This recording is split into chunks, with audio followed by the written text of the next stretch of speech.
Magandang araw sa atin. Samahan niyo po akong makinig at tunghayan ang isang kwento na naman ng buhay at karanasan. Itago niyo na lang po ako sa pangalang Roland. 28 years old. Binata pa rin ako at walang girlfriend o kahit sinong nililigawan. Hindi naman ako pihikan o maarte sa pagpili ng babae. Sadyang natuon lang talaga ang atensyon ko sa isang babae na hindi ko magawang kalimutan. College pa lang ako noon, ay may gusto na ako kay Gemma. Yun nga lang, ay asawa na siya ngayon ng kumpari kong si Gary. Naunahan ako ni kumparing Gary kasi siya yung tipong tahimik lang at walang kibo. Ako naman mahilig sa basag ulo. Bad boy, sabi nga nila. Kaya siguro hindi rin maiwasan ng mga babae na lumayo sa akin. Sa totoo lang, hindi lang ako ang may kurusonada kay Gemma. Halos lahat kaming magkakabarkada ay may gusto sa kanya. Kahit simple lang si Gemma, ang ganda niya at malakas ang apil nito. Makinis at maputi ang katawan. Laging malinis at bagong paliko kapag aalis ng bahay. Siya yung tipo ng babae na lilingunin talaga kahit nasa malayo na. Hindi nga lang namin namalayan na naunahan na pala kami ni Gary. 4 kaming magkakabarkada noon at pare-parehas kaming naguunahan kay Gemma.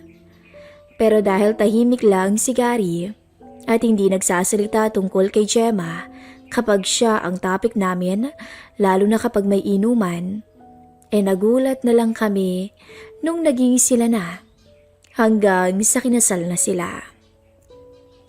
At ngayon nga, ay 1 taon na silang kasal. Ang tagal ko ring nang hinayang nung malaman kong kasal na yung babaeng inantay ko na mapasakin. Mahirap, dahil umasa talaga ako. Si Gemma pa naman yung tipo ng babae na pangmalakasan. Kung misis mo siya, malamang na maiinggit yung mga barkada mo sa'yo. Pangbalandra, ika nga. Hindi ko nga lang alam kung paanong napasagot ni paring Gary si Gemma. Labis man ang pagtataka at panghihinayang, ay wala na akong nagawa pa kundi tanggapin na miss na ni Gary si Gemma. Sa isip-isip ko barkada ko yung tao. Alangan namang agawin ko kung pwede namang tikman lang. 4:00 ng hapon noon. Naglalakad ako papunta sa bahay ni paring Gary. Inimbitahan niya ako sa birthday niya. May konting handaan at inuman daw. Kasama kong nagpunta yung isang barkada namin. Yung isang kabarkada namin ay nang ibang bansa na ng mga panahong yun. Pagdating namin sa bahay ni Gary, ay nandoon na siya at nag-aantay habang nakaupo. Kasama ang isa nitong barkada at ang asawa nito na si Gemma na nakaupo naman sa tabi niya. Hindi pa rin talaga kumukupas ang paghanga ko sa misis ni Gary tuwing nakikita ko to. Sa totoo lang, hindi ako nagpunta doon para mag-inom kasi hindi naman ako mahilig uminom talaga. Ang pinunta ko lang ay si Gemma. Noon pa lang ay type ko na talaga siya. Naging kaklase ko kasi to nung high school kami. Pero magpahanggang ngayon, ay talaga namang kumikinang at nakakamagnet pa rin ang ganda nito. Marami itong manliligaw noong araw. Isa na dito ang aking kaklase rin noon na si Gary na siya ngang napangasawa niya. O pre, halika na dito. Walang nagbago sa iyo Lagi ka pa rin late. Parang nung nag-aaral pa tayo. Wika ni Gary sa akin. Ganun talaga pare pag pogi. Nga pala, gusto ang buhay mag-asawa niyo ni Gemma ha? Pabiro kong wika. Eto, masaya naman kami. Tsaka lalong kumaganda ang kumari mong si Gemma. dahil nasa tamang tao. Wika nito. Ngumiti naman at nag-blush si Gemma sa harap naming tatlo. At sinabing, "Ay nako, lasing ka lang kaya kaganyan." Nagtawanan kami. Pero sa isip-isip ko, sana ako na lang ang napangsawa ni Gemma. Sabay na palingon ako sa malapor sila ng hita niya. Hindi ko kasi inaasahang nakasuot lang to ng maiksing short. Hindi nagtagal, umupo si Gemma sa hita ni Gary. Tsaka inakbayan to. Lalo akong nainggit at hindi mapakali. Lalo akong nangarap sa babaeng unti-unti ko na sanang nakakalimutan. Pero heto na naman. At unti-unti ko na naman ako o unti-unti na naman ako ang nalalason ng kanyang kamandag. Hindi nagtagal ang mga kwentuhan at inuman. Nakatulog na lang sa mesa itong si Gary. Pero si Gemma ay patuloy pa rin sa pakikipagkwentuhan sa amin. Hindi naman kasi ito umiinom. Ako naman, medyo kontrol ko lang ang pag-inom ko ng alak. Nga pala Gemma, kailan niyo balak magka-baby ni Gary? Tanong ko. Naku, ewan ko ba dyan kay Gary? Hindi ako mabigyan-bigyan ng baby kasi alam mo na, busy siya sa work. Wika ni Gemma na para bang dismayado. Naku, mahina talaga tong si paring Gary. Kung ako mister mo, baka 3 na anak natin. Pabiru kong sabi, pero may halong katotohanan. Bolero ka talaga. Pasyat nga ako ng isa dyan. Nakakahiya naman sa inyong dalawa dahil tinulugan na kayo ng asawa ko. Mabuti pa nga Gemma, wala na kaming makausap Ngayon lang ako iinom, tsaka mild lang para di malasing. Wika ni Gemma. Nga pala, bakit hindi na kita nakikitang nagtitinta sa flower shop mo sa may gawi? Oo. Pass muna ako sa pagtitinda ngayon. Wika ni Gemma na medyo lasing na ang tono. Ganun ba? Sayang. Ang bango pa naman ng mga bulaklak mo. Mga bulaklak sa flower shop mo. Biro ko sa kanya. Naku, paano mo naman nasabing mabango ang mga tinda ko? Hindi ka pa naman bumibili doon.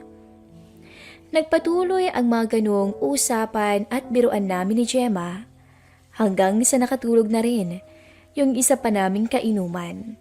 Kaya naman kami nalang dalawa ang magkausap. Dahil sa medyo nakainom, ay unti-unti na rin nawala ang hiya ko sa kanya. Kaya medyo napapasobra na rin yung biro ko kay Gemma. Minsan, bumili ka rin sa flower shop ko, no? Wala ka bang girlfriend? Sigurado ako magugustuhan niya yung mga tinda ko.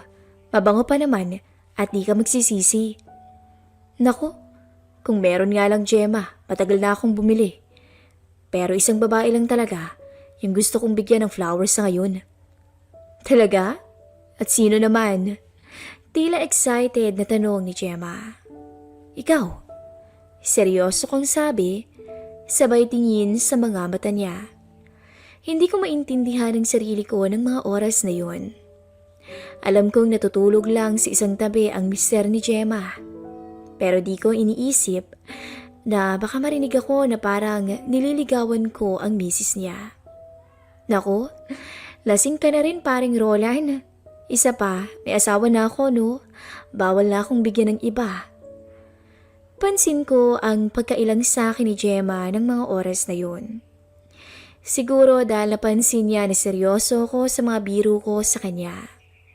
Maya-maya ay tumayo siya. Teka lang Roland ha, diyan ka muna.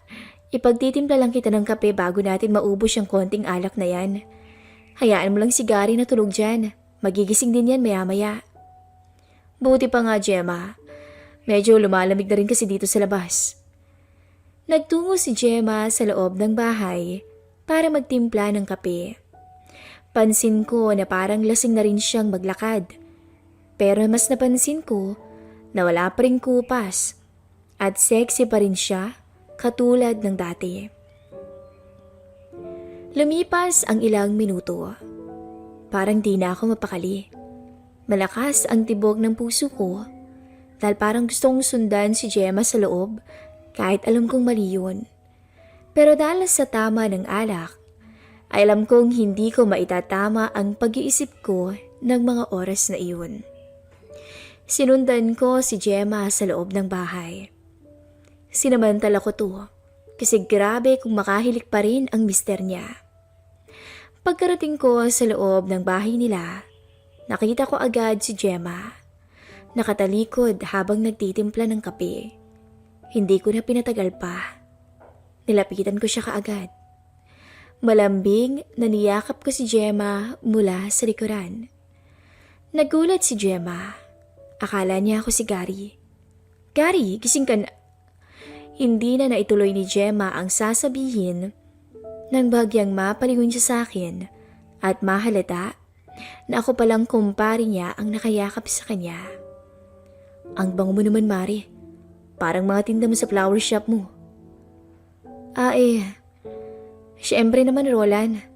Naiilang pero hindi makatangging sagot ni Gemma. Muli ay bumulong ako sa kanya. Mapagbibigyan mo ba ako sa gusto ko, Gemma? Kahit ngayong gabi lang?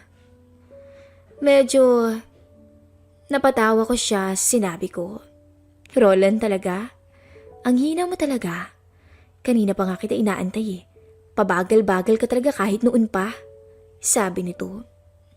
Pagkarinig ko noon, unti-unting dumapo ang halik ko sa batok ni Gemma. Hanggang sa tuluyan kaming nawala sa sarili. Unti-unting bumagsak sa sahig ang masuot namin. Naging saksi ang kusinang yun sa aming nakaw na sandali. Magkahalong konsensya at alapaap ang pumalot sa aking pagkatao. Ito ang unang beses na pumatol ako sa babaeng may asawa na dahil lang sa kursunada ko talaga to.